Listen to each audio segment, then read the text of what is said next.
Hi, and welcome back to another episode of Cooking with the Cripple. I'm your host, the Cripple, and today we're going to be making grilled cheese.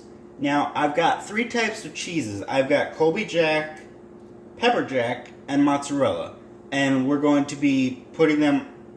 I'm actually doing just a test to see which one melts better, so I thought, why not do a video? So right now you're gonna preheat your oven.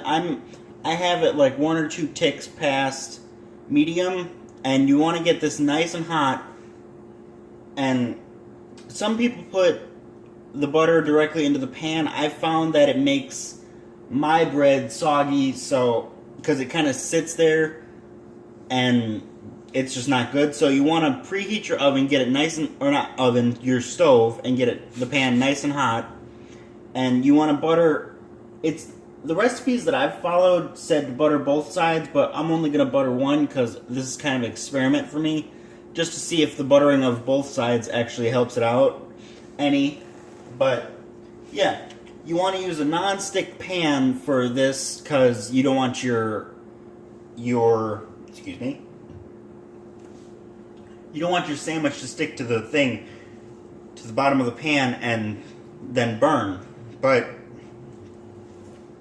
you also want to slice your slices as thinly as possible. This is about, can you even see that? There we go. This is about, I don't know, 1/4 of an inch. I don't know how deep it is, but you want it to be thin but thick at the same time, because that way you can melt the cheese, but there's still enough left over from melting and oozing out onto the pan that you still have a cheese sandwich, essentially. So I'll be back when this gets nice and hot. You always want to test actually with the back of your hand, because the back of your hand is more sensitive. But when this gets nice and hot, we'll get started. So I will see you in a hot minute. Alright, so it's 5 minutes later, and the pan, ooh, that's nice and toasty. Which is kind of funny because we're making toast essentially. But you want to take your buttered side, say the difference, but you want to take your buttered side and you want to put it face down. I'm going to start with the mozzarella because I feel like that's the least cooperative cheese. And I know some people will be like, no it's not, but to me it is because of what I'm doing right now. But you want to get that down in there, and then take the next piece of bread and just slap it on there, and then take your spatula and just press it down. Oh, without getting it stuck like I just did. But, there we go. And that's fine. I'll clean off the stove when I'm done. But that's another thing in terms of cooking. Safety is number 1. Number 2 is always clean up your messes. So, you can do it all at one time, or you can do it as you go. Like right now I have some leftover mozzarella cheese. Oh, and we're going to let this cook for, I'd say, 2.5 minutes, but I wish I could find my cover. You're supposed to cover this up to get the kickstart the cheese melting, but I think mozzarella, in terms of that, is very cooperative. But we're going to let this go for 1 more minute, just because, and then we're going to flip it over. And if it doesn't turn out melty, don't worry, it's fine if you messed up somehow or did something else. But if it's not melting right away, just crank up the heat just a little bit, and then 1 more minute, and then we'll flip this bad boy and see how it turned out. But if I need to, I'll flip it back over. Or I'll just lay it back down. But you always want to be checking your food, kind of playing with it. If you think about it, you're always playing with the food and making sure that everything's going according to plan. Because the last thing you want is a burnt French toast. Or not French toast. That's a different episode. We'll do that one later on. But you don't want burnt bread. Because I did that with, I want to say it was my breakfast, lunch, and dinner one, where I made the pimento cheese one. I can't remember what episode, but let's check this out, and then If we need to, we'll flip it. If we don't, we won't. Safety, safety, safety. Ooh, golden brown. That is...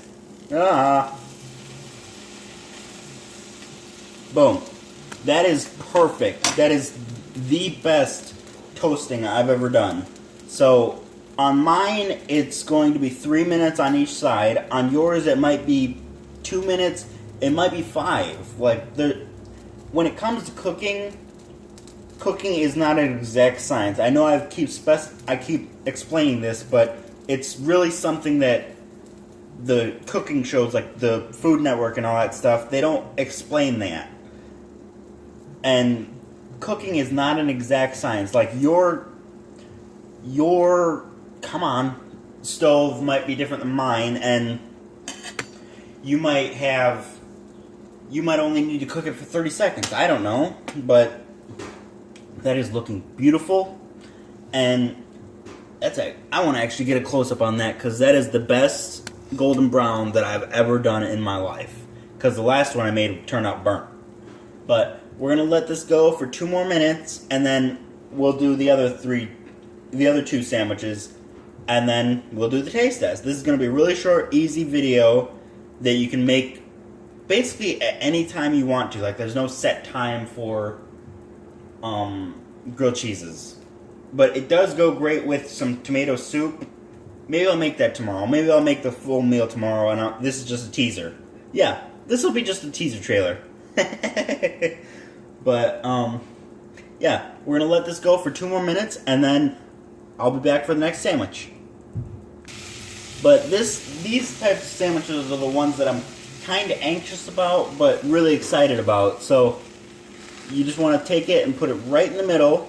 I took the block cheese and I just sliced along the front side of it. Most people slice along the side of it. I just sliced along the front with your handy dandy, whatever this thing's called.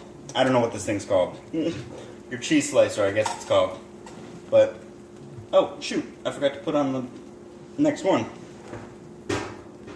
Here I go talking about the handy-dandiness, but I forgot.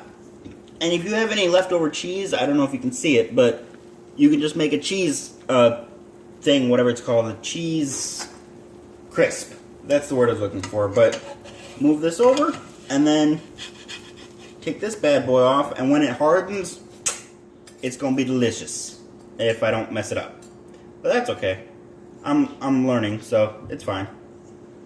And don't be afraid to mess up your first few times, because no one is going to learn cooking instantly. Like, you have to have some sort of training involved with the cooking process. Mine was my mother. She would teach me little snippets when we were cooking, and I'm using the past tense because I'm no longer living in her house. She can still teach me stuff, but it's not as a common occurrence as it used to be. But we're going to let this cook. I think I'm going to let this one cook for a little bit longer. And I'm going to flip the same sides, but I'm going to let this cook for a little bit longer. So I'll see you guys in 2 minutes. Okay, so 2 minutes is up, and I did have the spatula press, but I had it correct. I just did not have it in the right order. You want to do it on the reverse side of what you just started on. So we're going to move this to the center of the pan without destroying the sandwich.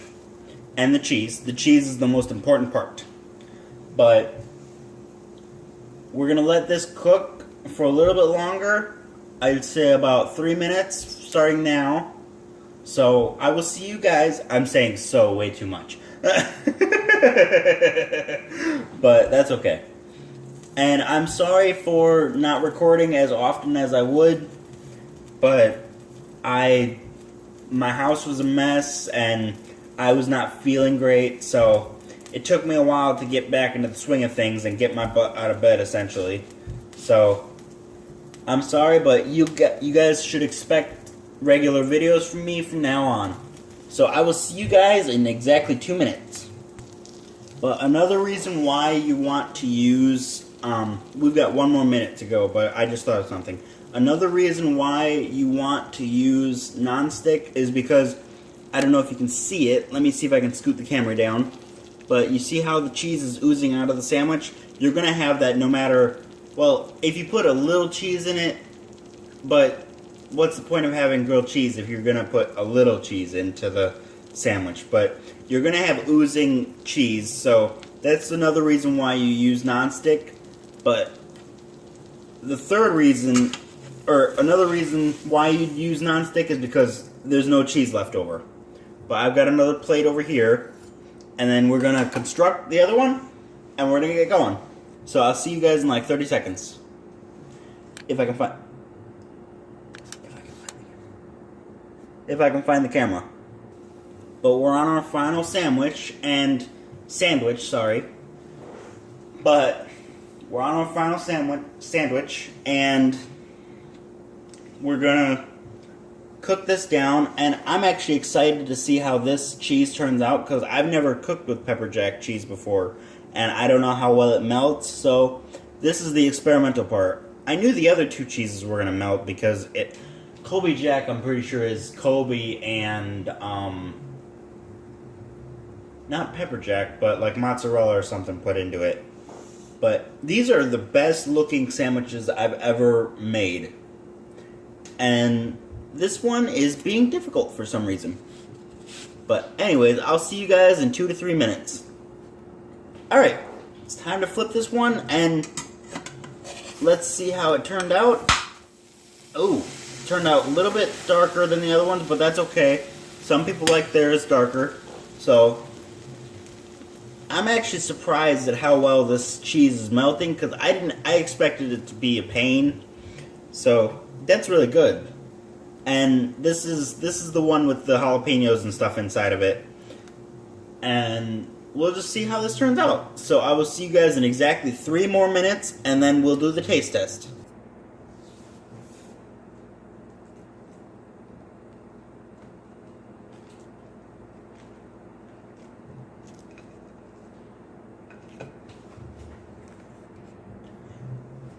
Alright, here we go.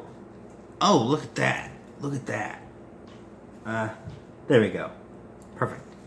But another good thing about making 3 sandwiches, or 3 anything really, is if you've got kids, you can make one for you, one for them, and then the third one can go for their lunch or something like that. But this is the, excuse me, this is the Colby Jack one. I've never had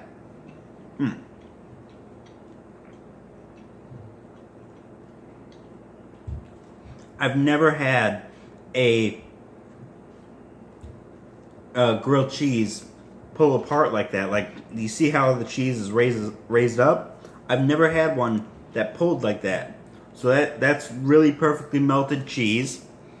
Now on to the one that I'm most proud of, because it's golden brown on both sides, and it's actually still kind of, ooh, it's still warm, but it's still kind of bready, like it's not too toasted, I guess. But this is the mozzarella one, so let's hope that it does the same pull. Okay.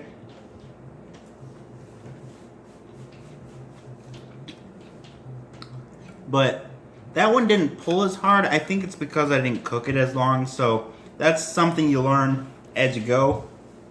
But here's the one I'm kind of skeptical about, is the, sorry, my nose itched. Stop it. And notice I'm using the outside of my hand. But this is the one I'm most skeptical about, is the, what is this one called? Pepper jack cheese. But here we go.